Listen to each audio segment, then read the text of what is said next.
Welcome to another Math Extra Credit video. Today we will be discussing limits at infinity. Limits at infinity tell us the end behavior of a function. The end behavior occurs when there are unbounded x values or there's an infinite interval, which means that the interval for the x values is from negative infinity to positive infinity. Basically, it tells us what happens when x gets very large in a positive sense or very small in a negative sense. These are also called horizontal asymptotes. Alright, so here are three examples for limits at infinity. Each one displays a different rule about horizontal asymptotes, which are another name for limits at infinity.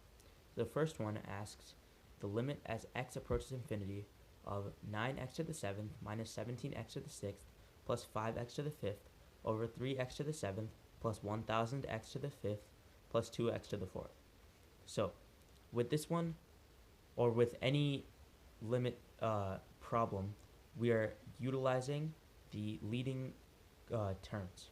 So, this simplifies to limit of x approaches infinity of 9x to the 7th over 3x to the 7th, because in all cases, the leading term is the one that's going to dominate the entire function. When this simplifies out, this becomes the limit as x approaches infinity of 3, which is 3. So the horizontal asymptote, or the limit at infinity, in this case is 3. This fits with one of the horizontal asymptote rules, which is if the degrees of the leading terms are the same, in this case both are 7, then you simply divide the numerator coefficient by the denominator coefficient to receive the horizontal asymptote, which is what has been done in this problem.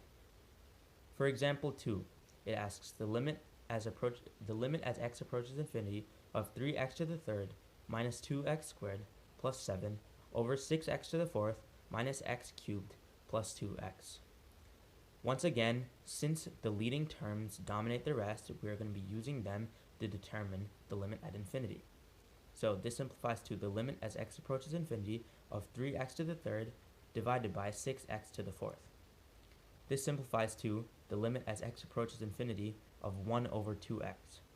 Now, with this specific rational function, the horizontal asymptote ends up being 0. But as a general rule for all horizontal asymptotes with a degree on the denominator larger for the leading term, larger than the degree for the leading term on the numerator, in this case 4 is larger than 3, these horizontal asymptotes will be at 0 for any problem in this case. Finally, for example 3, it asks the limit as x approaches infinity of 4x to the 4th minus 3x cubed over 250 x cubed. This is equal to the limit as x approaches infinity of 4x to the 4th divided by 250 x to the 3rd, because you are using the two leading terms in that case. This eventually simplifies to 4 over 250 times the limit of x, which is infinity, as the limit of x is unbounded, as x grows in both directions infinitely. So for the general rule in this case, if the degree of the leading term of the numerator is larger than the degree of the leading term of the denominator, there is no horizontal asymptote in this case.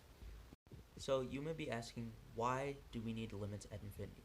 So this is mainly used in curve sketching problems, as can be seen in the applications of derivatives unit. It is important to know the end behaviors of the function when graphing the function, because this would tell us specific things about the function in order to be able to graph it.